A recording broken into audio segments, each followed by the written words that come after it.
From the famous Toastery Bowl, which is a matchup of Western Kentucky and ODU in Charlotte, North Carolina on a Monday at 2:30 p.m. Eastern time in Jerry Richardson Stadium, which is where the Charlotte 49ers play, which checks in at number 41, all the way to, not a big shocker here, the Rose Bowl between Michigan and Alabama at number 1. Every single one of them are ranked. I will just do the very top quickly. Rose at 1, Sugar Bowl, which is Washington and Texas, at 2, Orange Bowl, Florida State, Georgia at 3, Penn State, Ole Miss in the Peach Bowl at 4, Oklahoma, Arizona in the Alamo Bowl at 5, Ohio State, Missouri in the Cotton Bowl at 6, James Madison and Air Force and the Armed Forces at 7, Notre Dame, Oregon State, the Sun Bowl on CBS at 8, Louisville, USC in the Holiday Bowl at 9, and then Auburn, Maryland in Nashville in the Music City Bowl at 10. Let's start with Florida State and Georgia in the Orange Bowl at number 3, because that there could be a counter here, right? Mm-hmm. You've got a team in Georgia, which, as usual, has a ton of NFL draft eligible players who could be going pro. And the fact that they're not competing for a national championship might mean that they could opt out. I've got some thoughts on that as well. You've also got a Florida State team that's incredibly disappointed and also might have a similar situation. So what's the hook in your mind about the Orange Bowl still holding a lot of intrigue? Because Florida State, Georgia in the Orange Bowl, take me back to 1996, take me back to 1989. There's a lot of different times where this makes total sense as one of the most highly anticipated postseason games on the schedule. What about this year still has it ranking highly for you? Well, I have to explain the process a little bit here first. Okay. For the pre-bowl rankings, there are going to be opt-outs. There are going to be transfers. So I can't predict everybody who will opt out or who will enter the transfer portal before these games are played, because I got to get this thing turned around, and transfer portal doesn't open until today. And there will be more players entering as we go along, and draft announcements, blah, blah, blah. So I try to approach it from the game ceiling. There are certain people I know will not play in games. I can highly anticipate quarterbacks and top draft picks who are going to sit these games out. And that does impact it a little bit. But for the most part, I approach the game as what their ceiling is if everything plays to its full potential. And this game is at number 3 because these are the two teams that have the most right to be pissed off. Obviously, Florida State's got the best case, but Georgia still has a pretty good case too, because if you're Georgia and you're sitting there and everybody's like, well, they did the right thing because they put the best teams in. Georgia's like, did they? Because if we're putting the best teams in, I should probably be in there. And if you're Florida State, you're like, we are literally an undefeated Power 5 champion who did everything we were told that you have to do to get into the playoff, and you left us out anyway because you wanted to put Alabama in, and there's really nothing else to it other than that. So there's a shot here for both of these teams to just kind of, get a huge win. And if you're Florida State, you beat Georgia, national champion, you can claim your national title. And you know what? If you beat them well enough, and depending on who wins the actual playoff, you might get one of the human polls to agree with you. So there is something for the Seminoles to play for here, and there's something for Georgia to play for here. Now, do I anticipate that we're going to see 2 full-strength teams? No. But if we do, you could argue this is the best bowl game of them all. Oh, if they're both full strength, yeah. Mm-hmm. No doubt. That is an impossible task that you're tasked with there. That's, yeah. Chip is slacking me the text. It's too many words. I don't have Prism access, so I can't see drafts. I'll just hear it. Let me see. All right. I'll share with you a document. Okay.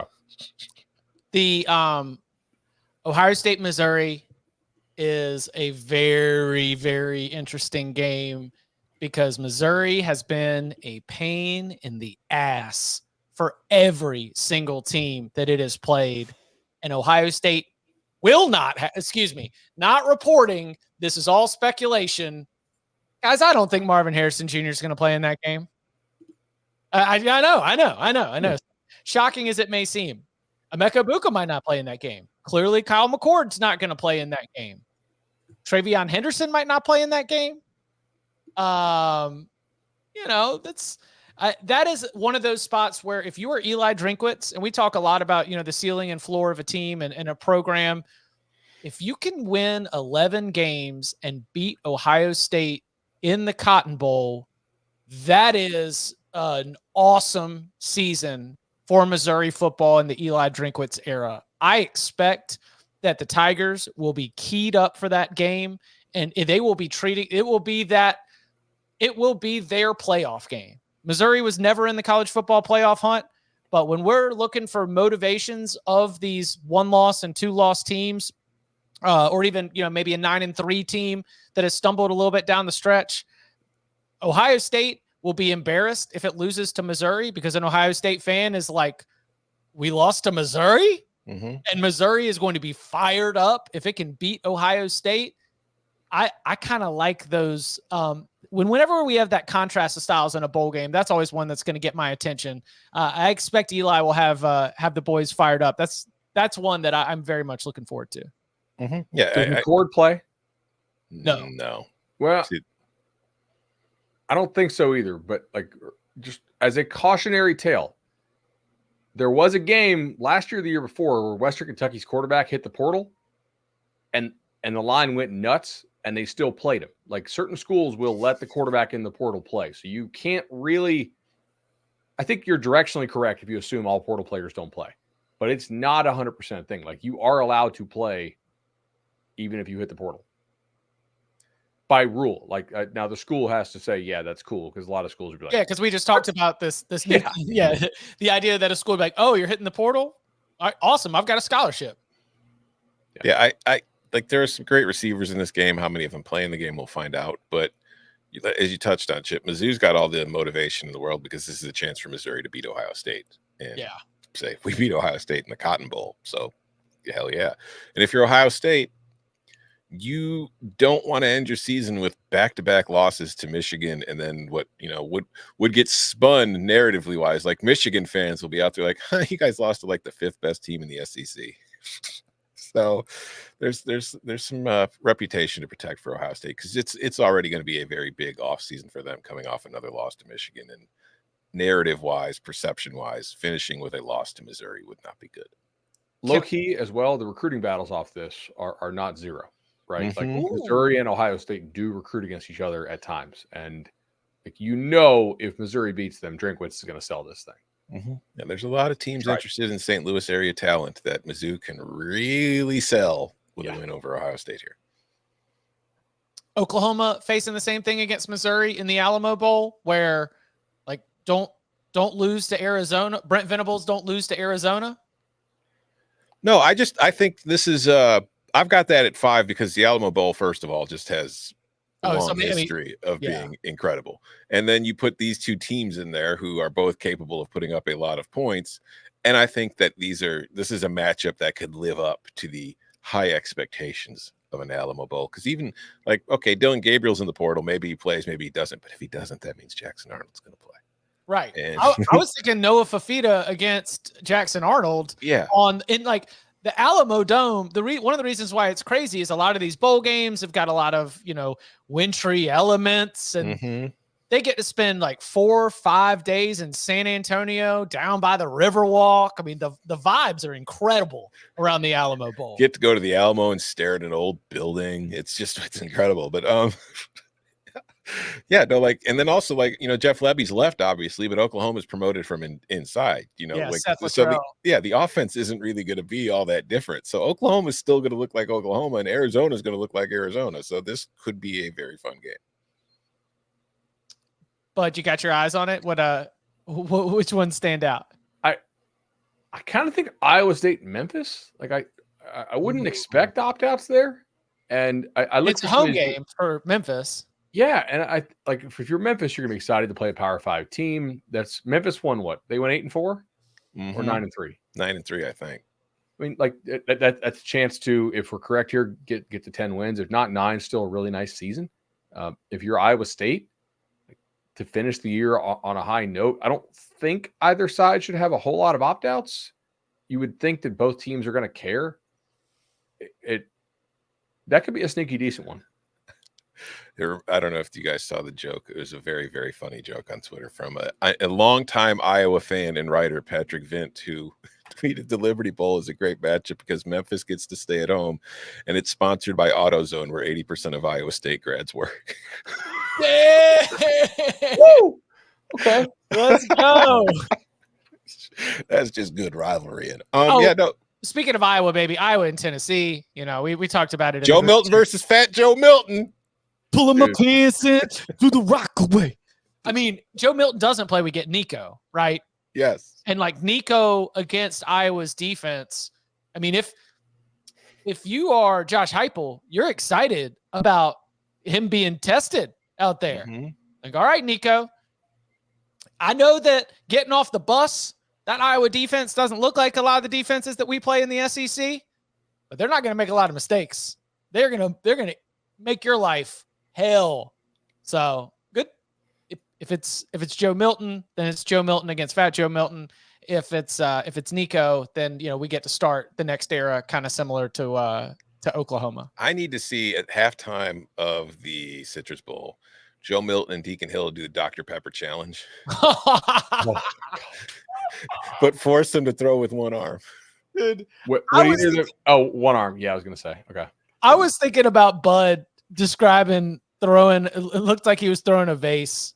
That for you was talking about Avion Smith, the Miami quarterback. Like that thought has been living rent free in my head for I guess almost 40 hours now. Just I may have Magadal put that into the open next year. Like just Photoshop a vase. At number 23 in Tom's rankings is the Pop-Tarts Bowl between NC State and Kansas State. Two top 25 teams, two very solid programs. An interesting betting angle that we need to find out is whether Dave Doran is a fan of Pop-Tarts, because I believe it was NC State, Maryland in the Duke's Mayo Bowl when, Tom and I had thought during the game, at the end of the Duke's Mayo Bowl, the winning coach gets a big old thing of mayo dumped on him. And NC State and Maryland were both making very strange coaching decisions. It's like 13-10 or something, like a lot of punting from plus territory. And we were like, I don't think either coach wants to win. Nope. I think decisions are being made to avoid having mayo dumped on your head right now. That whatever your contractual bonus is, that monetary value is not worth having to sit under some Charlotte Sports Foundation staffers dumping a bucket of, shout out to Miller Yoho, as always, Frank Howard, the whole game, Frank K, excuse me, not Frank Howard, the Clemson coach, but go Tigers. That is not worth having mayo dumped on your head on ESPN. So if Dave Doran likes Pop-Tarts, then you know what? We no adjustment to my NC State rating when I break down this game. If he finds them disgusting, then unfortunately, I have to assume that he may approach it the same way he did the Mayo Bowl, trying not to have to be caught on camera. Come on, eat the mascot, Dave. Eat the mascot. Because yes, the Pop-Tarts Bowl has an edible mascot. See, that was last year or that was 2 years ago?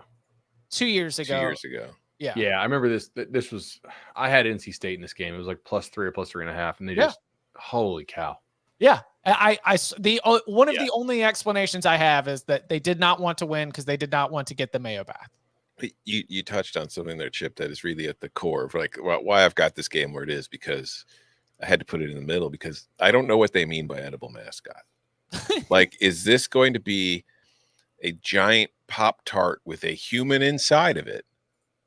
Or is it just going to be a giant Pop-Tart? Because if it's a giant, wheel it out and everybody gets, like the team and the coach, everybody supposedly is going to get to like bite it. If it's a giant Pop-Tart with a human inside of it, that seems unsanitary. If it's just a giant Pop-Tart, that's not a mascot. It's just a giant Pop-Tart. So I need to see what they mean when they call it a Pop-Tart mascot. I don't know the science behind this yet. I will go to this game and report on it for us. Is it in Orlando? It's in Orlando. I'll take my son. He loved the Cheez-It last year, like that. The King Cheez-It. Granted, it was LSU Purdue. Purdue had like 11 players on their team last year. So, but that was the big hit of the LSU Purdue game last year. What was the dancing mascot at halftime. I'm Daddy, big cheese. Yeah. So Pop-Tarts. He wakes up feeling cheesy as coach.